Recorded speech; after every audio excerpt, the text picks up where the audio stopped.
네, 여러분 안녕하십니까? 10월 8일 화요일입니다. 박명석입니다. 간밤에 뉴욕 증시는 하락으로 마감을 했습니다. 지난 금요일만 해도 고용 보고서가 호조를 보이면서 호조 수준이 아니죠. 서프라이즈 정말 깜짝 놀랄 정도의 강세를 보이면서 시장이 다 같이 올라갔는데 여기서 다 같이라는 얘기는 금리도 오르고요, 달러도 오르고 유가도 오르고 주식시장까지 비트코인까지 에브리띵 랠리가 나타났었는데요. 그 흐름이 이번에는 딱 하루 지나고 나니까 손바닥 뒤집듯이 조금 바뀌었습니다. 금리와 달러 그리고 또 유가의 상승이 시장에 또 부담이 될 수 있다라는 분석이 나오더라고요. 이게 하루아침에 이렇게 달라지는 해석을 놓고 어떻게 중심을 잡아가야 될까 고민을 해봤는데요. 그래서 브리핑 뉴욕으로 내용들을 쭉 정리를 하면서 내용을 한번 중심을 잡아가도록 하겠습니다. 자, 그러면 지수 마감 상황부터 한번 먼저 볼까요? 보시는 것처럼 금요일에 상승했던 걸 거의 그대로 돌렸습니다.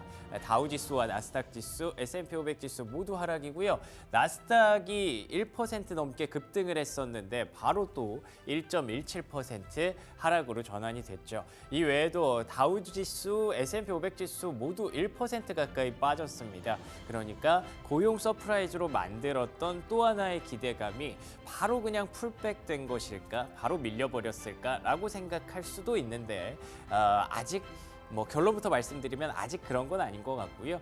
그 내막들을 잠시 후에 체크포인트로 챙겨보도록 하시죠. 그치만 이 약세장에서도 좀 빛난 그런 섹터가 있었으니 엔비디아, 슈퍼마이크로 컴퓨터를 비롯한 AI 섹터는 여전히 강했습니다. 다시 뭔가 날씨가 좀 쌀쌀해지고 그리고 달력도 이제 두 자리로 바뀌었잖아요. 10월로 10월, 11월, 12월 4분기 연말 연초가 되면 사실 시장에 여러 가지 변동성 재료들이 좀 등장하기 마련이고요. 보통은 랠리를 가져올 수도 있습니다만 그 안에서 또 주도 섹터 하나는 나오기 마련입니다. 그 섹터의 흐름을 좀 준비하는 걸까요? AI가 다시 한번 좀 연말에 구원자가 될 수 있는 그런 가능성을 계속 타진하고 있습니다. 잠시 후에 또 특징주로 확인해 보고요. 테슬라는 이제 우리가 좀 내일 쉬고 오면 아마 로보택시 발표가 나오겠죠. 10월 12일이니까 한국 시간으로는 금요일일 수 있겠네요. 그 테슬라가 이제 기대감을 싣고 최근에 강세를 보였습니다만 오늘 같은 경우엔 또 3.7% 하락했습니다. 기대감으로 가고 있는 주가인 만큼 이렇게 시장이 좀 안 좋을 때는 그 기대감을 살짝 뒤처질 수 있는 그런 부분들도 염두에 두시면서 테슬라는 이번 주 내내 계속 좀 주목해야 되지 않을까 싶네요. 자, 그러면 체크포인트 하나씩 챙겨보도록 하겠습니다. 말씀드렸던 것처럼 오늘 시장에 풀백을 만들었던, 조정을 만들었던 재료는 크게 두 가지입니다. 첫 번째로는 금리의 급반등이었습니다. 급반등이라는 표현은 사실 좀 애매하기는 한데 그래도 4%를 다시 넘었다는 점에서 시장이 좀 주목을 하고 있습니다. 4% 넘기를 바란 건 아니었잖아요. 밑으로 계속 빠지면서 경기 침체가 정말 맞나 보다 싶었던 착시 현상을 만들었기 때문에 조금은 올라와 주기를 바랬던 건 사실인데 그치만 4% 넘어서 다시 올라가는 거는 또 그렇게 시장에 도움이 되지 않을 수 있거든요. 시장에서는 이런 얘기를 합니다. 연준의 레이트 컷 익스펙테이션, 그러니까 금리 인하 전망치가 조금 내려왔다. 사실 크게 내려온 건 없어요. 그런데 다음 달에도 또 이제 50bp를 해야 되는 것이 아니냐라고 강력하게 주장하던 시장이 50bp 안 해도 되겠다. 아니 하면 안 되겠다. 25bp만 하는 게 적절하다라는 쪽으로 선회했기 때문에 금리가 이제 다시 반등을 바닥권에서 하고 있는 건데 그렇다고 해서 말씀드린 것처럼 방향이 달라진 건 아니잖아요. 그러면 이게 시장에 과연 정말 큰 악재라고 봐야 될까라는 생각 첫 번째 하게 되고요. 다음 장 넘겨주시면요. 두 번째로 시장을 괴롭혔던 게 유가입니다. 유가 같은 경우에는 급등이 맞는 것 같아요. 4% 가까이 급등하면서 $77 선까지 올라섰습니다. 이 박스권을 넘어가면 이제 80달러 선을 터치하면서 정말로 시장에 좀 부담이 될 수 있겠죠. 그런데 간밤에 뭐 어떤 중동에서 이스라엘이 실제 이란의 뭐 원유 시설을 타격했거나 서로 본토에 타격이 좀 있었던 건 아닙니다. 그런데 제목에서도 보시다시피 이런 그 리스크들이 투자자들에게 주의를 레드라이트를 좀 켜게 했다라고 얘기를 하는 걸 보면 지금 어찌 됐든 유가에 중동의 이슈가 있기 때문에 투자자들이 계속 상방으로 베팅을 하고 있다라고 볼 수가 있는 것 같아요. 그러니까 큰 문제가 지금 당장 생긴 건 아닌데 어떻게 보면 투기성 자산이 좀 들어오고 있다라는 표현일 수도 있겠죠. 시장이 좀 많이 올라오다 보니까 다른 쪽에서 먹을 게 없나 하고 보다가 유가를 많이 찾고 있는 것 같기는 합니다. 결과론적으로 말씀드리고 싶은 건 금리와 유가가 오르면 오를수록 충분히 시장에 부담이 될 수 있다는 건 동의합니다. 그렇지만 지금 시점에서 이게 크게 문제가 되고 있다라는 표현은 저는 아직은 좀 시기상조라고 판단을 하는데요. 다음 장 넘겨주시면요. 이런 내용들이 결국에는 뭐 개별적인 이슈도 있고 여러 가지 변동성 요인도 있겠지만 고용이 많은 것들을 좀 바꿔놓은 건 사실이다라고 인정을 해야 될 것 같습니다. 골드만삭스에서 경기 침체 가능성을 15%로 하향했습니다. 이게 결국 고용에서 놀랄만한 서프라이즈가 나오면서 원래는 이제 침체가 오고 금리 인하를 급하게 하는 건 줄 알았는데 침체가 전혀 없었고 금리 인하도 괜히 50bp 했다라는 반응들이 골드만삭스가 그걸 공식적으로 받아준 거죠. 9월의 고용이 강한 노동 수요 성장을 증명했다. 금리 인하 되기도 전에 9월 고용이 수요가 좋았다는 걸 입증을 했다는 거고요. 연준이 만약에 그 데이터를 알고 있었다면 50bp 인하하지 않았을 것이다. 25bp 인하했을 것이다. 라고 골드만삭스도 동의를 했습니다. 그래서 시장의 기대치 조정이 좀 필요하다라는 거죠. 50bp 인하하면서 금리가 급격하게 내려오겠구나. 그러면 그에 맞춰서 이제 우리가 뭐 성장주를 준비하든지 중소형주를 준비하든지 해야 되는데 그 흐름으로 가다가 갑자기 고용이 발표되고 나서 이 정도 속도는 아니네? 라는 그런 분석이 나오고 있는 거잖아요. 그러면 그에 따라서 또 속도 조절이 필요하고 제어가 필요하겠죠. 그렇기 때문에 좀 풀백이 나타났다라는 정도로만 저는 해석을 하고 있고요. 이게 좀 더 가속화가 된다면 또 문제가 될 수 있을 것 같은데 아직까지 큰 문제는 아니라고 보고 있습니다. 자, 그러면 두 번째 체크포인트 한번 보겠습니다. 대선 변동성도 일부 영향이 없지는 않았던 것 같습니다. 트럼프 미디어 이 종목 최근에 뭐 거의 끝난 줄 알았어요. 해리스가 거의 승리를 가져가는 듯하는 그런 분위기가 형성이 됐었죠. 그러면서 해리스 트레이드가 일어나는 동시에 트럼프 미디어의 주가가 거의 바닥권에 머물렀었는데 최근에 조금 꿈틀꿈틀하더니 급반등이 나왔습니다. 주말 사이에 트럼프 전 대통령과 일론 머스크 CEO가 펜실베니아를 방문해서 정말 뭐 많은 얘기들을 했고 지지도를 좀 결집하는 그런 움직임이 있었는데 좀 성공적으로 나왔다라는 분석이 있나 봐요. 그래서 트럼프 미디어의 주가가 11% 넘게 급등을 했는데요.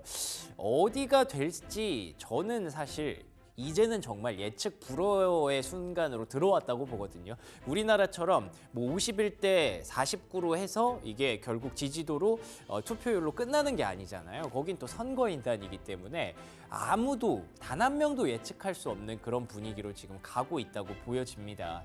그래서 다음 장 넘겨주시면요. 이 변동성이 시장에 영향을 줄 수 있다, 줄 수밖에 없다라고 일단은 좀 보고 있습니다. 어느 날은 트럼프가 우세해 보이고 어느 날은 해리스가 우세해 보이고 이럴 수 있기 때문에 트레이딩하는 입장에서는 굉장히 바쁜 그런 나날들을 한 달 동안 보내야 되지 않을까 싶고요. 역사적으로 봐도 10월 초에는 변동성이 한 요 정도 수준에 머무른데요. 지금이 빅스 지수가 22거든요. 빅스 지수가 근데 10월 말 그리고 11월 초까지의 절정을 이룬다고 합니다. 그렇기 때문에 일단 한 달 동안은 분명히 변동성 재료가 상존하고 있다는 걸 우리가 상수로 가져가면서 대응을 해야 될 것 같고요. 그렇지만 보시는 것처럼 대선이 끝나고 나면 급격하게 빅스 지수가 내려가기 때문에 이게 또 기회가 될 수 있겠죠. 자, 그러면 세 번째 체크 포인트. 뭐 대선도 중요하고 금리도 중요하고 유가도 중요하지만 어쩌면 저의 오늘 조정의 핵심은 저는 이거라고 생각을 합니다. 3분기 실적 시즌이 당장 이번 주말부터 우리나라 시간으로 이번 주말이고요.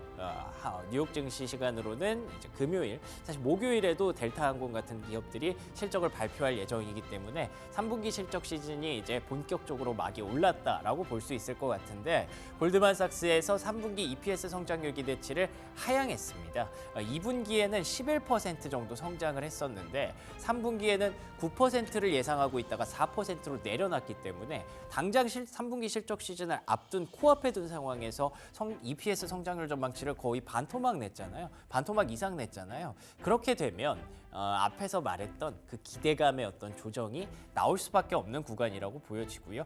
S&P 500에 그래서 PER이 현재 22배인데 연말까지 연내에 21배까지 좀 출렁일 가능성을 염두에 두고 접근하자라는 분석을 내놨습니다. 제가 봤을 때는 뭐 합리적이라고 생각을 합니다. 일단 지금까지는 고용이 여전히 불안한 그런 상황이었고 경기가 둔화되는 그런 구간이었잖아요. 근데 9월 고용이 이렇게 서프라이즈가 났다고 해서 경기의 어떤 방향성이 둔화도 아니고 이제는 오히려 노랜딩이다라고 얘기하는 건 좀 시기상조라고 보기 때문에 일단 3분기, 4분기는 실적이 좀 둔화될 가능성 염두에 둬야 될 것 같고요. 그치만 우리가 희망적으로 생각을 하는 건 2025년, 2026년은 다 높여놨습니다. 11%, 7%씩 전망치를 높였기 때문에 이 시간 지나가고 나면 내년, 내후년에는 또 좋은 그런 흐름이 이어지지 않을까. 그래서 다음 장 넘겨주시면요.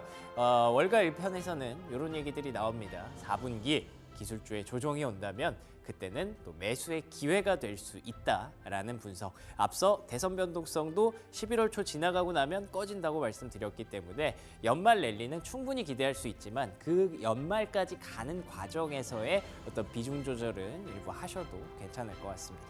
자, 그러면 특징주로 이어가 보도록 하겠습니다. 핀비즘에 딱히 볼 게 없어요. 보시는 것처럼 전부 레드라이트 일색입니다. 그치만 이렇게 위기에 강한 자가 또 강자지 않습니까? 그런 강자들을 좀 살펴봐야 될 것 같은데 헬스케어 괜찮았고요. 엔비디아 저쪽에서 그린라이트를 환하게 켜고 있습니다. 헬스케어는 좀 화이자의 개별적인 이슈가 있었어서 그거는 좀 차치해 놓고요. AI 얘기를 좀 해보려고 합니다. 다음 장 넘겨주시면요. 엔비디아가 저렇게 반등할 수 있었던 배경은 엔비디아 때문이 아니라 슈퍼마이크로 컴퓨터 때문이었습니다. 보시는 것처럼 10만 개의 GPU를 분기 동안 출하를 했다고 합니다. 예상 외의 성적이 나왔고요. 최근에 뭐 힌덴버그 리서치의 어떤 공매도 리포트로 인해서 굉장히 고통을 받고 있었는데 이게 만약에 사실이라면 실적에 문제가 없을 수도 있기 때문에 힌덴버그 리서치가 공매도 리포트가 틀렸다고도 볼 수 있는 부분이겠죠. 조금 더 지켜봐야겠습니다만 여기서 또 나왔던 키워드 중에 액체 냉각 얘기가 또 나왔거든요. 냉각 기술 관련해서 오늘 장에서 국내 증시가 또 어떻게 반응하는지도 한번 챙겨보시면 좋을 것 같고요. 다음 장 넘겨주시면요. 이 덕분에 엔비디아도 같이 좀 올라가기는 했는데 이 벽이 조금은 둔탁하죠. 이 벽을 뛰어넘기까지가 쉽지는 않을 것 같습니다. 그렇지만 $130, $140 올라가는 이 구간에 어떤 벽을 벌써 한 4번째 시도하는 거거든요. 4번 정도의 트라이면은 쉴 만큼 쉬었다. 이제 연말에는 또 엔비디아로 집중되는 그런 모습을 기대해 봄직한데 아직까지 뭐 확신은 할 수 없고요. 시장의 랠리가 지속된다고 가정했을 때 혹은 조정이 나왔을 때 엔비디아가 계속 그 사이에서 우뚝 설 수 있는지 잘 보시기 바랍니다. 자, 그리고 두 번째 특징주 넘어가 보도록 하죠. 두 번째 특징주는 아마존입니다. 빅테크가 다 별로 안 좋았는데 그중에서도 아마존이 더 안 좋았습니다. 그 배경을 웰스파고가 아마존의 좋은 시절이 끝났다라고 얘기를 하더라고요. 어떤 내용일까 하고 찾아봤더니 물론 아마존이 잘하고 있죠. 전자상거래도 여전히 1등이고 그리고 또 이제 AI 쪽에서도 아마존도 뭐 구글과 마이크로소프트와 함께 클라우드 서비스를 진행을 하고 있잖아요. 이 부분들이 다 반영이 되고 있어서 나쁘지는 않은데 이 웰스파고가 보기에는 월마트가 최근에 경쟁 상대로 정말 강하게 뛰어올랐다. 월마트 주가 아시는 분들은 아시겠지만 진짜 뭐 고공행진 계속 이어지고 있거든요. 월마트가 좀 뒤늦게 전자상거래에 뛰어들었음에도 불구하고 그 강력한 오프라인 유통망으로 인해서 뭐 배달이라든지 배송이라든지 이런 것들이 오히려 아마존보다 또 강점 장점이 있다라는 분석들도 나오고 있기 때문에 신선식품은 확실히 월마트가 낫겠죠. 그렇기 때문에 아마존 입장에서 요거를 그대로 지금까지의 그 1등을 계속 유지할 것이다라는 그런 분석은 조금 너무 긍정적일 수 있다라고 해서 기대치를 좀 돌려놨는데 아마존의 실적 시즌 앞두고 이런 조정이 결과가 어떻게 돌아올지 다음 주, 다다음 주 실적 시즌 주목해 보시기 바랍니다. 자, 마지막 특징주 하나만 더 보도록 할게요. 요거는 그냥 좀 재밌어서 가져와 봤는데요. 번스타인에서 GLP-1 비만 치료제가 식생활도 바꾼다라는 분석들을 하고 있더라고요. 옆에 있는 종목이 캠벨 수프 떠먹는 그 기업이고요. 여기는 허쉬 초콜릿 기업입니다. 초콜릿은 이렇게 안 좋을 수밖에 없대요. 다들 이제 건강을 생각하느라 초콜릿 수요가 실제로 계속 수치적으로 떨어지고 있다고 합니다. 근데 이 수프 같은 경우에는 사람들이 주사를 맞고 나서 그 칼로리만 채우기 위해서 단백질과 탄수화물이 포함된 그 수프를 먹는 게 요즘에는 또 유행이 될 수 있다고 하더라고요. 글쎄 모르겠습니다. 수프도 살은 찌는데 어찌됐든 조금 칼로리가 덜할 수는 있기 때문에 이런 변화들이 또 우리나라에 위고비가 들어왔을 때 실제로 일어나는지 보는 것도 재밌을 것 같네요. 여기까지 브리핑 뉴욕이었고요. 프리미엄 미국 주식으로 이어가겠습니다.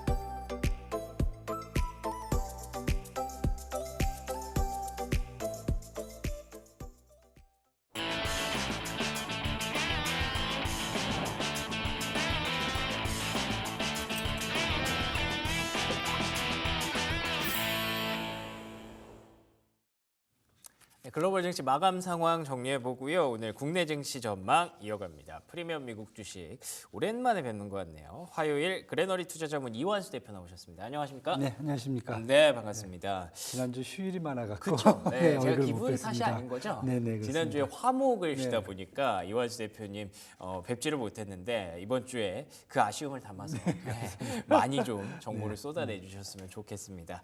자, 일단 간밤의 뉴욕 증시 흐름을 보면 지난 금요일에 고용 서프라이즈로 인해서 급등했던 걸 그냥 좀 돌려놓는 그런 느낌이라서 굉장히 좀 아쉬웠습니다. 네. 어떤 부분들이 문제가 됐을까요? 일단은 뭐 10월 4일에 이제 다우존스가 사상 최고치를 기록했고요. 그다음에 9월 30일에도 S&P가 사상 최고치를 기록을 했어요. 그러다 보니까 10월은 이제 주가지수 상승에 따른 피로감이 사실 누적된 모습이었거든요. 그래서 저는 이제 조정을 좀 받아야 되는 타이밍이 오지 않았나 이제 이렇게 보여지고요. 그래도 불구하고 지금 일단 노동시장이 이제 지난주에 경고하게 나타났기 때문에 경기도나 우려감 완화가 돼 있고요. 그다음에 이제 연준의 기준금리도 한 25bp 수준의 어떤 베이비 스텝 쪽으로 이제 방향을 이제 잡은 상황이고요. 그렇더라고요. 그다음에 3분기 주요기업 실적 발표가 이번 주 금요일이죠. 뭐 대형주인 은행 대형주인의 JP모건 웰스파고를 시작으로 이제 시작되기 때문에 아마 조정을 좀 어느 정도 거치고 10월 하반으로 갈수록 조금 더 상승 추세를 다시 한번 보여주는 모습을 가지 않겠냐 이렇게 지금 시장은 좀 보고 있는 것 같고요. 보통 실적 시즌 전에 좀 이렇게 조금 부침을 겪고 조정을 그렇죠. 네, 맞습니다. 받고 이제 실적 시즌 시작하는 경우가 많죠. 예, 그게 사실 더 마음이 편하죠. 그렇죠. 예, 그래서 저는 이제 이번 조정이 사실 그렇게 뭐 부담을 가지실 필요는 없을 것 같다. 네, 이렇게 지금 보여지고요. 그다음에 오늘 같은 경우는 다른 것보다 지금 이제 10월 달 들어서 이제 중동 지역 리스크가 계속 지금 누적이 되고 있거든요. 예, 이에 따른 인플레이션에 대한 뭐 재상승 관심이 지금 지속되고 있고, 그다음에 국채 금리도 지금 급격하게 오르는 부분, 여기에다 고유가까지 이런 부분들이 이제 결국은 시장을 좀 짓누르는 그런 요인이 작용했고요. 그런데 해당 변수들은 지금 뭐 시장에서는 중동 지역 리스크는 아마 10월 미국의 대선 경쟁이 종료되면 안정화될 가능성이 높다라고 보고 있기 때문에 그 부분은 나중에 좀 더 제가 말씀을 드리고요. 그래서 단기적인 변수로 지금 확인을 할 수가 있어 갖고 저희 같은 경우는 일단은 뭐 당장 업종별로 봐도 뭐 빅테크 같은 경우는 기간 조정이 지금 계속 받고 있고요. 그다음에 금리나 소비 수혜주도 그동안 좀 오른 것에 대한 좀 조정이 나오고 있고, 반면에 지정학적 리스크를 해치를 하고 있는 방산이라든지 정유라든지 금강주는 또 강세를 가고 있기 때문에 지수는 분명히 이제 박스권에서 움직일 가능성이 커지고요. 그다음에 업종별로 보면 이제 차별화는 지속화될 수 있다. 이런 시점에서 좀 시장을 접근하시면 좋을 것 같고요. 그래서 빅스 지수도 이제 한 22.66까지 좀 상승을 했어요. 약간 그러게요. 변동성은 좀 높아졌고요. 네. 반면에 이제 페드워치에서 보는 게 11월 7일에 이제 금리를 동결할 가능성을 한 19%, 그다음에 25bp 인하 가능성을 한 80%를 보고 있거든요. 그래서 저희가 생각했던 11월 달에 나올 수 있는 50bp 또 B컷은 조금 좀 뒤로 좀 밀어두시고 어차피 점도표는 4.4%까지 연말까지요. 그래서 11월, 12월 25bp씩 이제 베이비 스텝으로 아마 좀 컷을 이제 금리 인하를 하지 않겠냐 이렇게 시장은 이제 전망하고 있기 때문에 딱히 제가 봤을 때는 우리가 불안해할 그러한 시장의 조정은 아니다. 네, 이렇게 좀 보시면 될 것 같습니다. 알겠습니다. 말씀해주신 대로 일단 금리 인하에 대한 전망치, 기대치의 조정이 좀 일어나고 있고요. 그리고 또 실적 시즌 앞두고 실적에 대한 전망치, 기대치의 조정도 동시에 일어나고 있습니다. 그런데다가 뭐 중동 이슈 계속 상존하고 있고요. 그 안에서 계속 시장도 어떤 방향성을 좀 잡아가야 될지 아직까지 실적 시즌 앞두고 좀 조정이 필요한 것 같습니다. 그래도 그 안에서 또 엔비디아라든지 AI 종목들이 빛이 나는 모습이 있었거든요.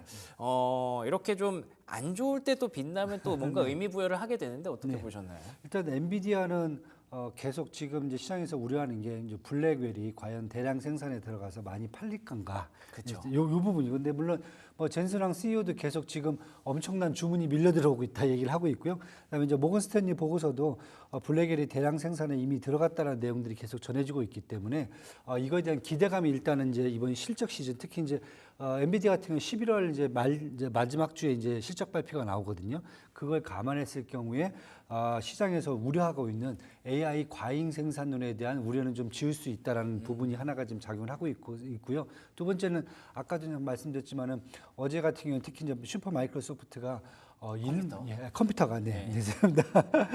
네, 1만 대, 10만 대가 넘는 분기에 GPU를 출하했다는 그 소식 자체도 어떻게 보면 AI 과잉 생산에 대한 우려를 좀 완화시켰고요. 그다음에 엔비디아 블랙웰 출시에 대한 기대감도 높인 건 상황이 되기 때문에 두 개가 시너지 효과로 두 종목만 사실 반도체에서 오른 모습이거든요. 그런데 이렇게 됐을 경우에는 제가 봤을 때는 아마 오늘 밤에 나오는 이제 미국 시장에서는 그 부분이 다시 반영되지 않을까. 네, 이렇게 지금 보여지고 있습니다. 그래서 이렇게 지금 본다면은 반도체 쪽도 이제 조정을 받고 있지만은 엔비디아라든지 슈퍼마이크로 컴퓨터 같이 조금 더 앞단에 있는 하이엔드 쪽에 있는 종목들이 먼저 지금 그 조정을 좀 벗어나는 모습을 보인다면은 나머지 이제 마이크론 테크놀로지라든지 인텔이라든지 아니면 뭐 마벨 테크놀로지 이와 같은 이제 그 후발주자들도 이제 충분히 시장에서 동조화될 수 있는 모습을 보일 수 있을 거다. 이렇게 좀 희망을 좀 갖게 하고요. 반면에 이제 테슬라도 좀 저희가 좀 봐야 되는데 그렇죠. 이번 주에 굉장히 중요합니다. 일단 10일 날 지금 로봇 택시 이제 공개가 되는데 지난주도 한번 말씀드렸지만 약간 부정적인 이제 뉴스로 좀 약간 바뀌는 모습이에요. 왜냐하면 그렇죠. 왜냐하면 일단은 뭐 쉽게 해서 뒷북을 쳤다. 이미 이제 구글이 웨이모를 운영하고 있고요. 중국 같은 경우는 이제 바이두가 아폴로 고라든지 아니면 중국 내 자체 위라이드가 위안 지방을 이제 중심으로 해서 북경, 상해, 베이징 뭐 웬만한 중국 내에서 이미 2년 동안 지금 운영을 하고 있거든요. 그렇군요. 그래서 자율주행의 어떤 단계도 더 수준도 높아져 있는 상태이기 때문에 지금 만약에 테슬라가 이 로보택시를 냈을 경우에 과연 인도량의 이제 판매량이 그만큼 생각만큼 나올 수 있냐에 대해서 지금 퀘스천 마크가 지금 들어간 것 같아요. 그래서 이런 거 감안하고 그다음에 지난주에 있었던 3분기 인도량도 사실 47만 대까지 생각을 했었는데 뭐 46만 2,890대 정도밖에 안 나왔거든요. 물론 이제 전년 대비해서는 한 6.4%가 증가했어요. 그다음에 시장 전망치는 좀 미달되기 때문에 올해 연말까지 2023년도의 어떤 인도량을 그 정도까지 수준에 도달하기에는 되게 힘들어졌다. 이렇게 지금 보는 것 같아요. 그래서 아마 테슬라는 당분간 조정 국면을 좀 생각을 좀 하고 있고요. 목표 주가도 변동은 없습니다. 이제 모건 스탠리도 그대로 모건 스탠리하고 파이퍼 샌들러 같은 경우는 $310 그대로 지금 유지를 하고 있고요. 뱅크 오브 아메리카 골드만삭스 같은 경우는 $250, 그다음에 $230 이렇게 지금 유지를 하고 있기 때문에 일단은 요번 조정은 그렇게 펀더멘탈 자체가 붕괴된 게 아니라 실적 전망이라든지 이런 거에 대한 이제 그 실망감이 있기 때문에 조금 조정 폭은 그렇게 크진 않을 수 있다. 이렇게 지금 보셔야 될 것 같습니다. 알겠습니다. 종목별로도 이렇게 계속 차별화가 일어나고요. 업종별로도 차별화가 계속 지속되고 있는 과정이어서 아마 또 분기가 또 지나오고 나서 10월 들어오고 나서 어떤 질서가 좀 바뀌는 그런 과정일 수도 있을 것 같아요. 이번 달 초 그리고 또 11월 초까지 대선까지 쭉 이어질 수 있는 그런 변동성 요인들을 그러면 하나씩 좀 짚어보도록 하겠습니다. 어느 정도의 무게로 우리가 받아들여야 되는지요. 첫 번째로는 중동 관련된 이슈입니다. 아무래도 간밤에 뭐 금리, 달러, 유가 중에 유가가 제일 강하게 올랐거든요. 뭐 특별한 이슈가 간밤에는 없었는데 네네. 왜 이렇게까지 더 올랐을까요? 일단은 뭐 저희가 항상 얘기하듯이 중동적 리스크를 항상 안고 가는 리스크거든요. 그런데 이번에 발생한 저 리스크는 다른 것보다 이제 이란 문제거든요. 네, 그렇죠. 과거에는 이제 이스라엘이 레바논이라든지 헤즈볼라 반군, 그다음에 후티 반군 즉 저항의 축들을 이제 반군 쪽을 주로 이제 공습을 한다던가 세력 약화시키는 모습이었는데 이번에는 이란의 정유시설에 핵시설까지 타격하려는 가능성까지 막 제시가 됐단 말이에요. 그러니까 이란이 어느 정도 하면 원유 매장량이 전 세계 12%를 점유하고 있고요. 한 4위 정도가 됩니다. 그다음에 생산량도 전 세계 4위, 4%로 한 4위 정도 수준이 나오고 있거든요.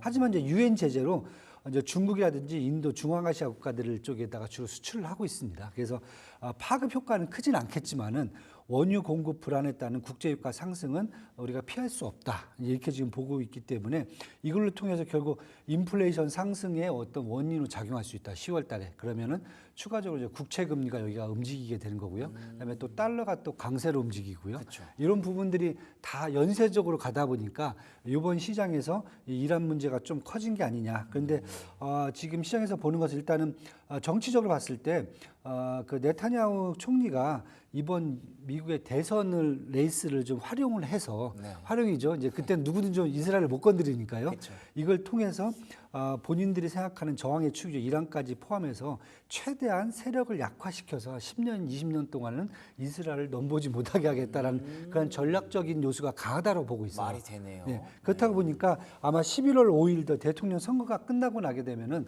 아마 네타냐후 총리의 어떤 입지가 약화될 수 있기 때문에 그 다음부터는 이제 휴전으로 갈 수 있는 가능성이 커진다. 왜냐하면 이미 뭐 해리스 부통령이라든지 아니면 이제 트럼프 전 대통령도 이미 이스라엘에 대해서는 이제 추가적인 지원에 대해서는 되게 부정적으로 얘기를 하고 있거든요. 그래서 그런 측면에서 본다면은 이번 이란 사건이라든지 아마 앞으로 이제 휴전으로 갈 수 있는 그러한 부분들은 10월 달에가 그냥 피크가 되지 않겠느냐. 그래서 저는 이번 변수는 좀 단기 변수로 지금 한 달 정도 변수를 좀 보고 있고요. 그래서 정유주라든지 우리가 방산주, 금강주 등은 항상 이제 지정학적인 스케치를 해서 필요하다고 말씀을 드렸잖아요.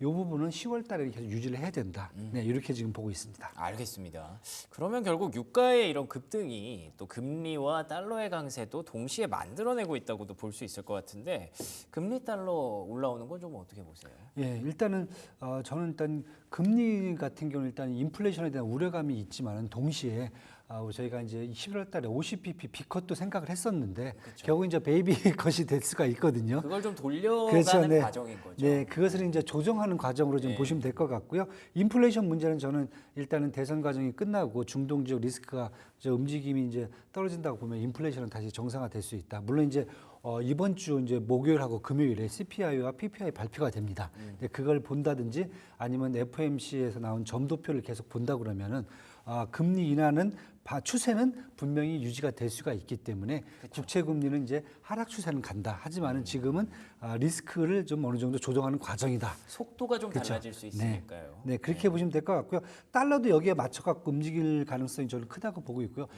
달러 인덱스가 100까지 떨어졌어요. 100.2까지 맞아요. 떨어졌는데 지금 다시 102.2까지 올라왔어요. 빠르게 또 예, 올라왔습니다. 또 빠르게 올랐죠. 네. 물론 당연히 앞에서 말씀드린 국채 금리가 올라가는 변수들이 똑같이 달러에도 됐다고 보시면 될 것 같고요. 그래서 그 부분 생각한다 그러면은 마찬가지로 국채 금리하고 달러도 똑같이 움직일 수 있다. 그럼 여기도 단기적인 변수가 될 가능성이 크고요. 그동안 많이 내렸기 때문에 수익 실현이라든지 이런 거에 대한 수익 매물도 좀 많이 출현돼 있으니까 그런 부분까지 감안한다고 보면은 다시 이제 달러도 약세 트렌드로 다시 또 전환하는 데는 시간 문제다. 이렇게 지금 보시면 될 것 같습니다. 알겠습니다. 오늘 이렇게 대표님과 얘기를 나누다 보니까 어느 정도 좀 질서의 정리가 필요했던 것 같아요. 그래서 이 속도라든지 너무 과했던 부분들을 재조정하는 그런 구간이 이제 시작이 좀 됐다라고 볼 수 있을 것 같고요. 이 조정이 뭐 얼마나 크게, 얼마나 길게 갈지는 알 수 없겠습니다만 그래도 대표님 말씀을 들으니까 확실히 뭐 그렇게까지 우리가 걱정할 수준은 아니다라고 해석을 하게 됩니다. 그러면 뭐 지금의 상승 추세 계속 이어질 수 있다고 볼 수 있는 거죠? 네, 저는 일단은 조정을 받고 또 상승 추세로 가는 거죠. 저희가 이제 다른 쪽에서 많이 말씀드렸을 때 국내 증시는 사실 횡보 증시거든요. 옆으로 이렇게 막 움직이는 증시인데 네. 미국 증시는 계속 조정을 우상향. 받으면서 우상향하는 증시이고 그다음에 그만큼 이제 자금도 몰려들고 있고 그다음에 정부 정책에 의해서 뭐 반도체라든지 신재생 에너지라든지 다양한 분야의 어떤 산업적인 지원들이 이루어지고 있기 때문에 그게 가능한 시장이라고 저는 계속 보고 있습니다. 알겠습니다. 자, 그런데 사실 오늘 많은 분들이 좀 궁금해하시는 게 뉴욕 증시 마감도 굉장히 중요하고 뭐 엔비디아 오른 것도 중요하지만 사실 오늘 좀 그 디데이거든요. 네, 그쵸. 삼성전자의 실적이 아마 뭐 1시간 반 정도 후에 네. 나오지 않을까라는 생각을 하고 있는데 제가 알기로 시장 일각에서는 뭐 기대감도 좀 있습니다만 이런 얘기가 나오더라고요. SK 하이닉스에 좀 역전을 당할 수 맞습니다. 있다. 네. 반도체 영업이익이 네. 그런 얘기 좀 걱정이 돼요. 어떻게 보세요? 그게 이제 단적으로 지금 삼성전자가 처한 그 상황을 얘기하는 것 같아요. 어제도 네, 국내 그쵸. 증시 1% 넘게 급등하는데 네. 삼성전자 전혀 못 오르더라고요. 맞습니다. 제가 네. 지지난 주에도 셀 삼성전자 바이 SK 하이닉스를 말씀을 드렸었는데, 그렇군요. 예, 그 이제 상황이 계속 더 이어질 수 있다. 그래서 오늘 실적 발표가 이 상황을 역전이라든지 반전시키기 쉽지가 않다라고 저는 보고 있습니다. 그래요? 그래서 일단 뭐 내용을 본다면은 3분기 영업이익이 한 10조 3,600억 달러 정도 예상을 하고 있는데 예. 2분기하고 약간 뭐 차이가 어쩜 좀 비슷합니다. 하지만 이 중에서 10조 달러 중에서 한 5조 원 이상이 이제 반도체에서 나올 것을 예상을 하고 있어요. 근데 중요한 게 반도체에서 나온다고 중요한 게 아니라 그럼 앞으로 이 삼성전자가 실적 가이던스를 어떻게 지금 갖고 갈 건지 쉽게 해서 어떤 구조 조정안을 발표해 줄 건지 이게 사실 저는 더 중요하지 않겠느냐. 대책이 중요하군요. 네네. 네, 왜냐하면 지금 글로벌 시장에서 보는 게 삼성전자는 이제 반도체 시장의 재편이죠. 지금 글로벌 시장에 AI 제품, 그다음에 파운드리라는 이 두 가지 큰 흐름에서 사실 밀려나 있거든요. 그렇다고 보면은 일단 오늘 실적 발표됐을 때 이제 HBM 판매 실적이 어느 정도 나올 건지. 물론 이제 2023년도 기준으로 삼성전자가 HBM 같은 38% 정도 유지를 하고 있어요. 시장 점유율을. 근데 그것도 다 중국 때문이거든요. 근데 그 점유율이 지금 많이 떨어졌을 걸로 지금 보고 있어요. 근데 이것을 어느 정도 유지할 수 있을 건가? 두 번째는 이제 파운드리 실적의 향방이죠. 파운드리가 지금 올해 전반기로 본다면 삼성전자가 전 세계 11% 정도 점유를 하고 있거든요. 이게 2년 전에 한 16%에 비해서 많이 떨어져 있어요. 그렇다고 보면 또 파운드리를 분사하진 않겠다라고 얘기를 할 수 있을 정도니까 그 얘기 뉴스로 보이더라고요. 네. 그렇다고 보면 이제 어떻게 보면은 지금 뭐 SMIC라든지 UMC 그다음에 글로벌 파운드리가 지금 삼성전자를 추격하는 그런 모습이거든요. 그렇게 되네요. 여기까지 쫓아올 정도면 삼성전자의 파운드리 실적도 좀 어떻게 나와야 될지 이것도 봐야 될 것 같고요. 결국 이렇게 본다면은 이번에 반도체 협정에서 SK 하이닉스 영업이익이 한 6.3조 원 정도 전망하고 있거든요. 근데 삼성전자를 출원한다 이렇게 되면은 결국은 저희들이 계속 말씀드리고 있는 셀 삼성전자 바이 SK 하이닉스는 계속 유지가 돼야 된다. 그리고 지금 저 얘기되고 있는 게 2024년 올해 전반기 기준으로 삼성전자의 매출을 본다면은 스마트폰하고 가전이 61%예요. 반도체는 35%입니다. 이렇게 되다 보면은 과연 삼성전자가 이제 반도체 회사라기보다는 애플과 같은 스마트폰 회사로 이제 모습을 다르게 평가를 해야 되는 게 아니냐. 그러면 메리트가 이 정도까지 좀 가는 거죠. 떨어지는데요. 네. 이렇게 됐을 경우에는 지금도 시장에서 계속 얘기하는 게 이제 글로벌 시장에서 인텔 얘기가 많이 나오거든요. 아이고야. 2019년도에 인텔이 삼성전자와 똑같은 상황에 마주쳐 갖고 지금 3년 4년째 지금 구조조정을 하면서 지금 주가가 어떻게 움직였고 그다음에 그 인텔의 가치가 어떻게 움직이는지가 눈에 보이거든요. 그쵸. 그래서 시장에서는 미리 인텔의 2019년도를 미리 보고 삼성전자가 구조조정안을 먼저 합리적으로 좀 내놔야 되지 않겠느냐. 그게 나와야 사실은 제가 봤을 때는 삼성전자가 주가가 반등할 수 있는 모멘텀을 갖지 않을까. 그래서 이번 실적은 제가 봤을 때는 가이던스라든지 구조조정과 함께 엮여서 나와야 되지 않겠느냐. 그냥 실적 하나만 갖고는 현재 상황을 되돌리기는 쉽지가 않겠다. 이렇게 지금 보여집니다. 알겠습니다. 그렇게 되면 오늘의 어떤 실적 발표가 또 잠정 실적이기 때문에 숫자만 나오는 거잖아요. 네. 그럼 이거 보고 오히려 아까 말씀하셨던 SK하이닉스의 비교 우위가 조금 더 강조가 될 수도 있겠네요. 근데 저는 국내 이제 반도체 산업이 삼성전자 때문에 다 망가진다 이런 부분이 아니라 그건 아니죠. 예. 삼성전자는 삼성전자고 국내 반도체 산업은 지금 SK 하이닉스, HBM을 위주로 한 이 밸류체인이 형성돼 있거든요. 그쵸. 그래서 그 부분은 상대적으로 좀 좋게 보셔도 괜찮지 않겠느냐. 네, 이렇게 지금 보고 있습니다. 그래서 그것뿐만 아니라 이제 뭐 최근에 들어서 이제 G2죠. 미국하고 중국이 이제 통화 완화 정책을 양쪽에서 하고 있기 때문에 여기에 대한 수혜주라든지 그다음에 중동 지역 리스크에 대한 해지 수혜주들 이것도 계속 좀 같이 들고 하시면은 아마 저희가 이제 HBM을 통한 이제 밸류체인뿐만 아니라 여기까지 보시면 그래도 국내에서 아까 제가 말씀드렸지만은 이렇게 횡보를 하지만은 그렇죠. 네. 저가에서 좀 매수해서 약간 이제 상단에서 이제 팔 수 있는 그런 기회는 충분히 있다 이렇게 지금 보여집니다. 알겠습니다. 삼성전자가 과연 반전의 계기를 마련할지 아니면 기존의 그런 섹터를 조금 더 강화시킬지 오늘 주목해 보시기 바랍니다. 지금까지 그레너리 투자자문 이완수 대표와 얘기 나눠봤습니다. 오늘도 좋은 말씀 고맙습니다. 감사합니다. 네, 이어서 국내 증시 전망으로 넘어가 보도록 하죠.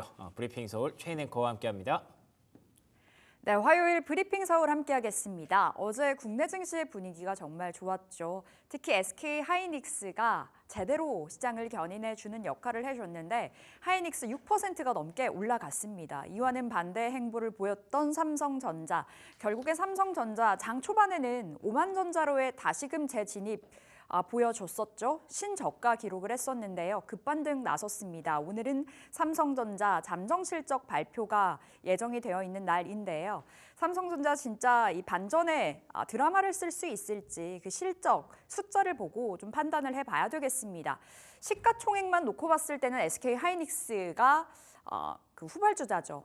형님으로 봤을 때는 삼성전자이겠지만 HBM만 놓고 봤을 때는 SK 하이닉스가 뭐니 해도 대장입니다. 어제 그 효율이 8.8배다. 라는 발표가 있었는데 그러니까 SK 하이닉스가 HBM을 만드는데 1시간이 걸린다면 다른 기업들 그러니까 삼성전자는 8.8시간이 걸린다. 이렇게 볼 수도 있겠죠. 앞서서 SK 하이닉스 HBM3 12단 양산에 돌입했다라는 소식도 있었고요. 지난달에 나왔습니다. 지난 3월에는 이미 8단을 엔비디아에 납품을 하기 시작을 했다 보니 6개월 만에 이뤄낸 성과죠. SK 하이닉스 지금 자리에서 20만 원 갈 수 있을 것인가 잠시 후에 질문 들어가 보도록 하겠고요. 어제 코스피가 2600선 돌파에 성공을 했습니다. 코스닥은 780선 위로 올라간 채 마감이 됐고요. 수급도 좋았죠. 외국인 기관의 쌍끌이 순매수 들어와 주면서 어제 지수 강하게 올라섰습니다.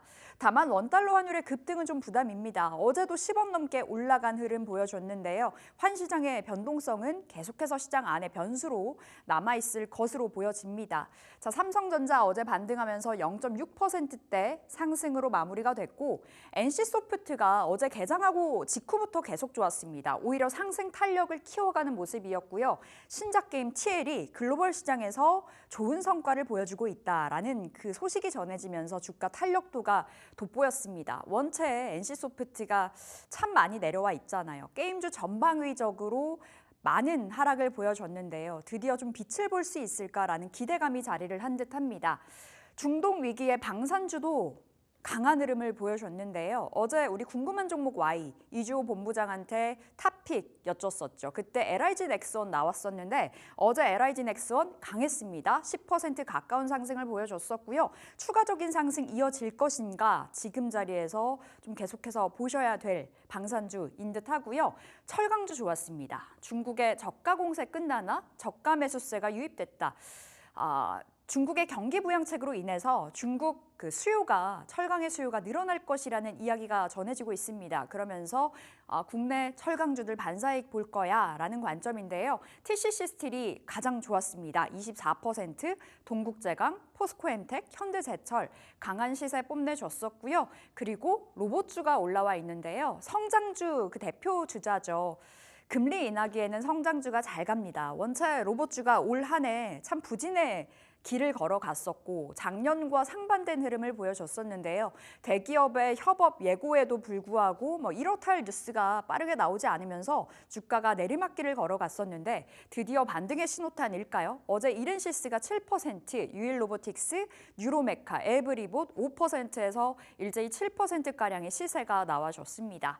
자, 다음 보실게요. 오늘은 금융주 이야기 해보려고 하는데요. 어제 KB에서 리포트가 나왔더라고요. 다시금 금융주를 주목해야 되는 두 가지 이유라는 리포트였고요. 발췌를 해봤습니다.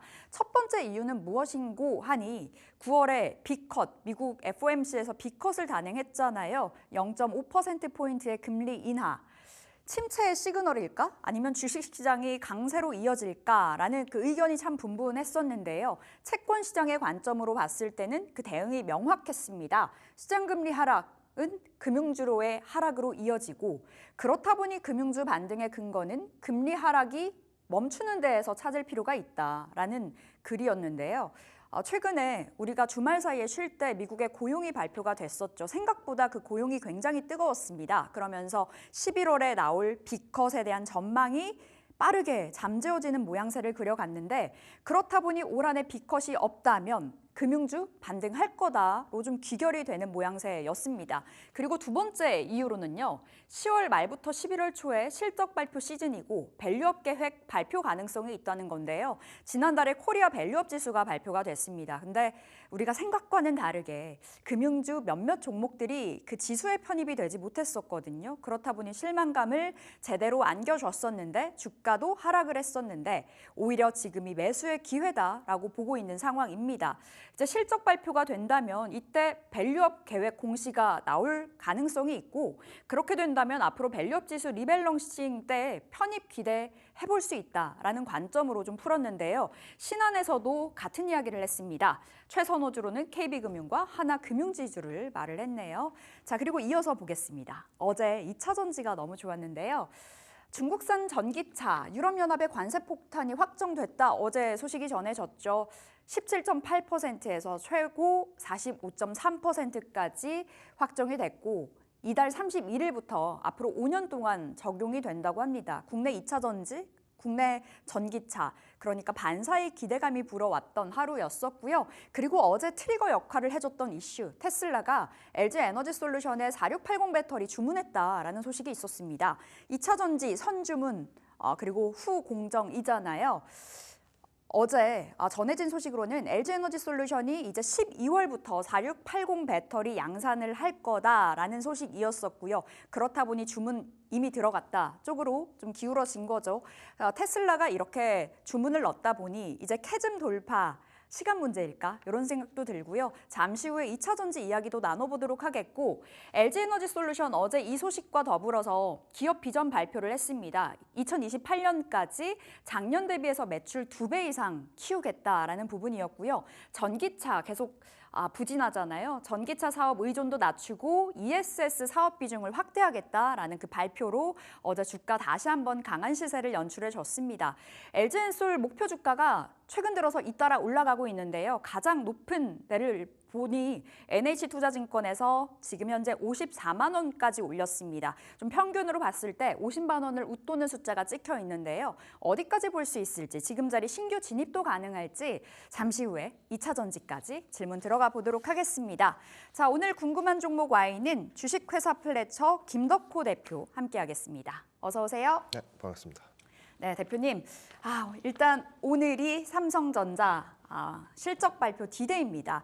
어떻게 흘러갈지가 궁금한데 어제 삼성전자가 신저가 갔다가 물론 시원한 상승은 아니었습니다만 반등을 해주더라고요. 지금 자리 어떻게 보시는지 오늘 실적 발표 이후가 좀 변곡점이라고 평가하세요?